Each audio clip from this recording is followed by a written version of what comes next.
हाँ जी, अगर आप भी उन लोगों में से हैं जिन्हें ये सारे फॉर्मूला याद तो हैं लेकिन कब कौन सा अप्लाई करना है ये समझ नहीं आता। जैसे स्टार्टिंग के तीनों फार्मूला के अंदर हमने 7 प्लस हाफ पी के ए और हाफ लॉग सी लिखा है, दूसरे में भी 7 फिर माइनस माइनस लिखा है, फिर तीसरे में हमने एक माइनस लिखा और एक प्लस लिखा है।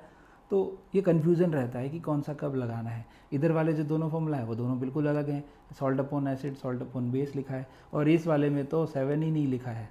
तो ये सारे फॉर्मूला कब अप्लाई करने हैं, कैसे अप्लाई करने हैं, इस बारे में इस वीडियो में डिस्कस करते हैं। शुरुआत करते हैं एग्जाम्पल्स के थ्रू। तो हम एग्जाम्पल ले रहे हैं। एग्जाम्पल लेने से पहले सबसे पहली चीज़ आपको ये करनी है कि कोई भी एसिड या कोई भी बेस अगर आपको दे रखा है तो सबसे पहले उसके अंदर आपको नंबर ऑफ मिलीमोल्स निकालने हैं। ये कैसे निकाले जाते हैं, एक एग्जांपल लेते हैं, बिल्कुल सिंपल सा। NaOH और CH3COOH दोनों को मिक्स कर रहे हैं हम लोग। इसका हमने लिया है 20 ml 0.1 m और इसका भी हमने लिया है 20 ml 0.1 m। तो अब ऑब्वियस ही बात है कि ये जो है हमारा एसिड है तो एसिड तो H प्लस देगा और जो बेस है वो OH देगा। तो कितने देगा वो कैलकुलेट करने के लिए इन दोनों को मल्टीप्लाई करें। ऐसा मैं इसलिए बोल रहा हूँ क्योंकि हमें पता है मोलैरिटी क्या होता है। Molarity equals to number of moles upon volume, volume in litre. तो जब हम वॉल्यूम इन लीटर को मल्टीप्लाई करेंगे मोलैरिटी से तो हमें मिल जाएंगे मोल्स। तो मोल्स कहाँ से मिलते हैं हमको, मोलैरिटी को मल्टीप्लाई करने से। मोलैरिटी को हम किससे मल्टीप्लाई कर रहे हैं, वॉल्यूम से, तो हमें मिलेंगे नंबर ऑफ मोल्स। लेकिन वॉल्यूम किस में होना चाहिए, लीटर में। क्वेश्चन में हमको किस में दिया है, वॉल्यूम किस में दिया है, ml में। तो अगर हम ml से अप्लाई करेंगे तो हमको मिली मोल्स मिलेंगे। क्या मिलेंगे, मिली मोल्स। बात वही है, मोलैरिटी इनटू वॉल्यूम, लेकिन वॉल्यूम इस बार किस में है, ml के अंदर है, इसलिए हमको मिल रहे हैं मिली मोल्स।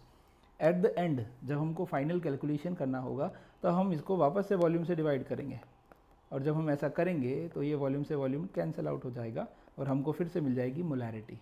तो इसी क्वेश्चन को आगे बढ़ा रहे हैं। हमारे पास था CH3COOH और NaOH, कितना था 20 ml 0.1 m और ये भी कितना है 20 ml 0.1 m। दोनों को मल्टीप्लाई करेंगे तो हमको मिलेगा 2 मिलीमोल्स ऑफ H प्लस और इन दोनों को मल्टीप्लाई करेंगे तो हमको मिलेगा 2 मिलीमोल्स ऑफ OH माइनस। अब यहाँ ये वीक एसिड है और ये स्ट्रॉन्ग बेस है, लेकिन दोनों ही इक्वल अमाउंट में है। Equal amount means number of millimoles of H plus और number of millimoles of OH minus बिल्कुल इक्वल अमाउंट में है। जब भी दोनों इक्वल अमाउंट में हो तो कंप्लीट न्यूट्रलाइजेशन होता है। मैं न्यूट्रलाइजेशन रिएक्शन लिख देता हूँ आपके सामने। NaOH क्या बनाएगा, CH3COONA और साथ में वाटर। इसके हमें मिले थे 2 मिलीमोल्स, इसके भी थे 2 मिलीमोल्स। स्टार्टिंग में ये 0 थे, फाइनली ये दोनों एक दूसरे को न्यूट्रलाइज करेंगे तो ये 0 बचेंगे और सॉल्ट बनेगा 2। वाटर का हम लोग चेक ही नहीं करते, हमें ज़रूरत नहीं पड़ती। तो हमारे पास जो सॉल्ट बना है वो सॉल्ट जो आया है वो है CH3COONA और 2 मिलीमोल्स हैं, ठीक है। अब इस पे हमको लगाना है सॉल्ट हाइड्रोलिसिस का फॉर्मूला। तो सॉल्ट हाइड्रोलिसिस के फॉर्मूला में जब हम लोग CH3COONA ले रहे हैं तो एक है हमारा स्ट्रॉन्ग बेस और एक है हमारा वीक एसिड। तो इसका जो फॉर्मूला होता है वो होता है pH equals to 7 plus half pKa plus half log C। अभी हमने निकाला था कि 2 मिलीमोल्स मिले हैं हमको, 2 मिलीमोल्स सॉल्ट बना है हमारे पास। तो इसको हम फाइनल कंसंट्रेशन में कन्वर्ट करने के लिए हम लोग क्या करेंगे, इसको फाइनल वॉल्यूम से डिवाइड करेंगे। और अभी एक बार पीछे जाके देखते हैं टोटल वॉल्यूम हमारा कितना था। 20 ml हमने एसिड लिया था और 20 ml हमने क्या लिया, बेस। तो दोनों का मिला के टोटल वॉल्यूम कितना है 40 ml। तो 40 ml से जब हम इसको डिवाइड करेंगे तो ये हमारे पास 2/40 दैट इज़ द कंसंट्रेशन। ये हमारे पास क्या आ जाएगी, कंसंट्रेशन। pKa वैल्यू जो है वो गिवन होता है, वैसे CH3COOH का 4.76 होता है, याद रखने की ज़रूरत नहीं है, ये गिवन होगा। इस फॉर्मूला में अप्लाई करने से हमको इस सॉल्ट का, इस मिक्सचर का pH आ जाएगा।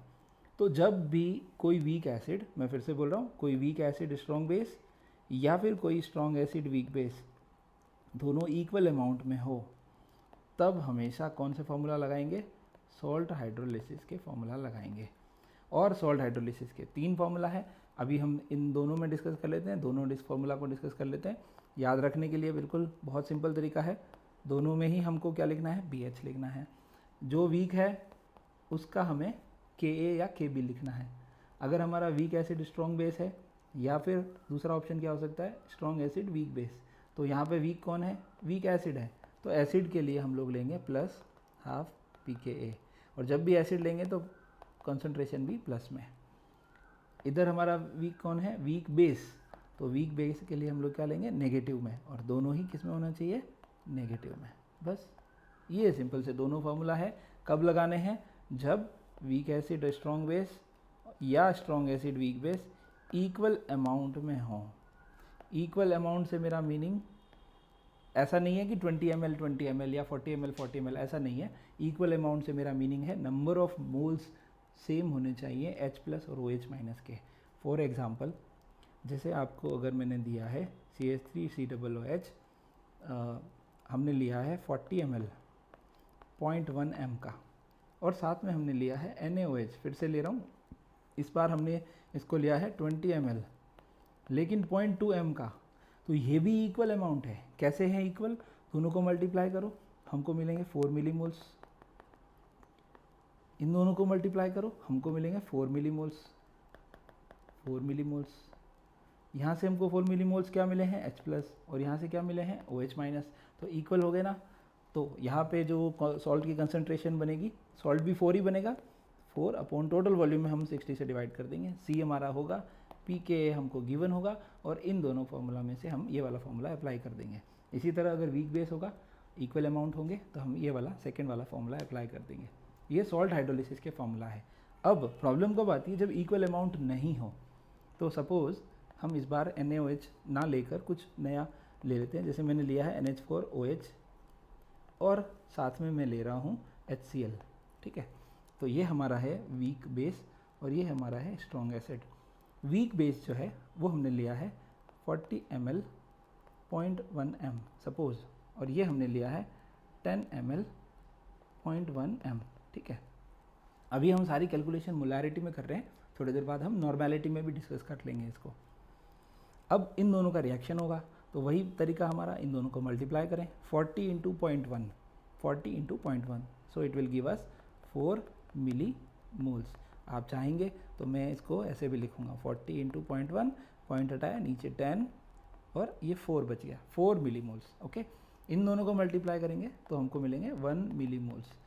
अब यहाँ ध्यान रखने वाली बात क्या है, यहाँ से हमको क्या मिले हैं, यहाँ से हमको क्या मिले हैं, सॉरी H+, क्या मिले हैं हमको H+, और यहाँ से हमको क्या मिलेंगे, NH4OH हमें क्या देगा, OH-। तो दोनों का रिएक्शन करवाते हैं। अगर रिएक्शन करवाएंगे तो ऑब्वियस सी बात है कि 1H+ 1 OH- को न्यूट्रलाइज करेगा, रिमेनिंग बच जाएंगे OH-। ओवरऑल रिएक्शन लिख रहा हूँ, NH4OH प्लस HCl दोनों आपस में रिएक्ट करेंगे, क्या बनाएंगे, NH4Cl और वाटर। इसका हमने 4 मिलीमोल्स हमको मिला था, इसका 1 मिलीमोल है, ये 0 0 है, वाटर को हम चेक करेंगे नहीं, 4 - 1, ये 1 - 1 जो कम होता है वो पूरा ख़त्म ही हो जाता है।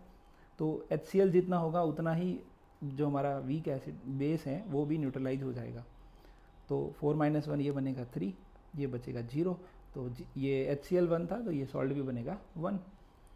लिमिटिंग रिएजेंट वाला एक वीडियो और अलग से बना देंगे हम लोग, ठीक है। तो अभी हमारे पास इस सॉल्यूशन में क्या क्या बच गए हैं, NH4OH प्लस NH4Cl। NH4OH कितना है, 3 मिलीमोल्स, और सॉल्ट कितना है, 1 मिलीमोल्स।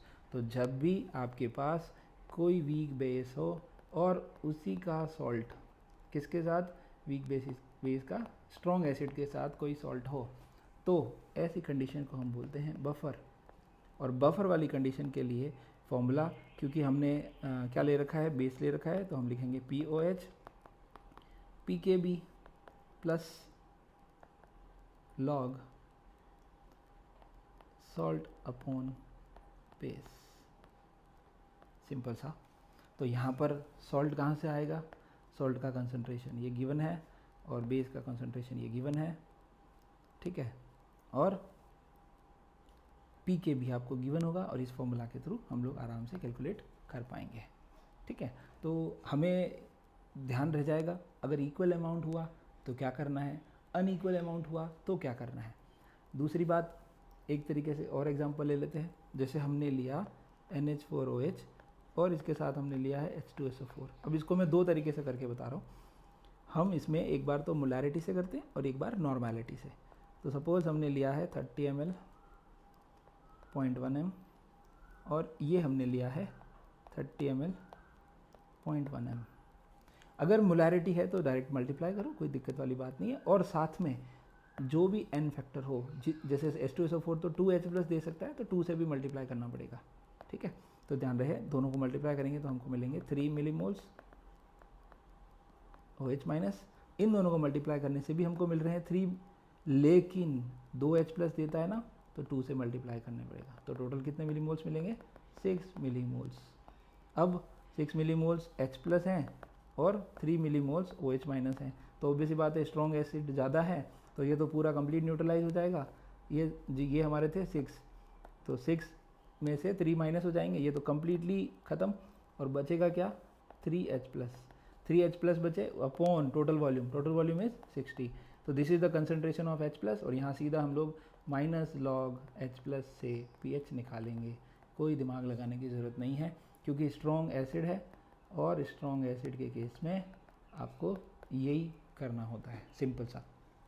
अब अगर यही नॉर्मेलिटी में दिया होता तो क्या होता, तो अगला सेम एग्जांपल ले रहे।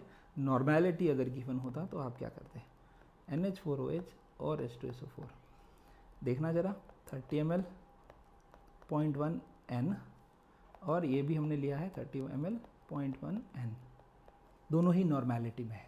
जब भी कभी नॉर्मेलिटी में हो तो हमें ऑलरेडी n फैक्टर मल्टीप्लाइड होता है, क्योंकि normality equals to molarity into n factor होता है।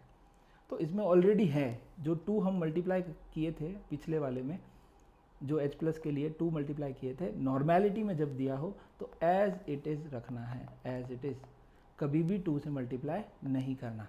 तो इन दोनों को डायरेक्ट मल्टीप्लाई करो तो हमको मिलेगा 3 मिलीमोल्स OH माइनस, और इन दोनों को मल्टीप्लाई करेंगे तो भी हमको क्या मिलेगा, 3 मिलीमोल्स OH माइनस। अब ये दोनों एक दूसरे को न्यूट्रलाइज करेंगे, न्यूट्रलाइजेशन हो जाएगा, और न्यूट्रलाइजेशन की वजह से हमको मिलेगा NH4 2 SO4 सॉल्ट। और इस सॉल्ट के लिए हम लोग फॉर्मूला लगाएंगे सॉल्ट हाइड्रोलिसिस का। ठीक है, तो यहाँ पर सॉल्ट हाइड्रोलिसिस का फॉर्मूला लगेगा, क्योंकि सॉल्यूशन में सिर्फ और सिर्फ सॉल्ट है, और सॉल्ट भी किसका होना चाहिए, वीक होना चाहिए, कोई भी एक। सॉल्ट हाइड्रोलिसिस के फॉर्मूला किसके अंदर लगते हैं, 3 तरीके हैं, तीनों बता देता हूँ। Weak acid strong base, strong acid weak base, और वीक एसिड वीक बेस। इन तीनों में सॉल्ट हाइड्रोलिसिस होता है। स्ट्रॉन्ग एसिड स्ट्रॉन्ग बेस में कभी भी सॉल्ट हाइड्रोलिसिस नहीं होता। ठीक है, तो इस वीडियो में आप समझ चुके होंगे कि कौन सा फॉर्मूला कब लगाना है। नेक्स्ट में हम लोग इससे रिलेटेड जो भी कुछ अच्छे क्वेश्चंस हैं वो डिस्कस कर लेंगे।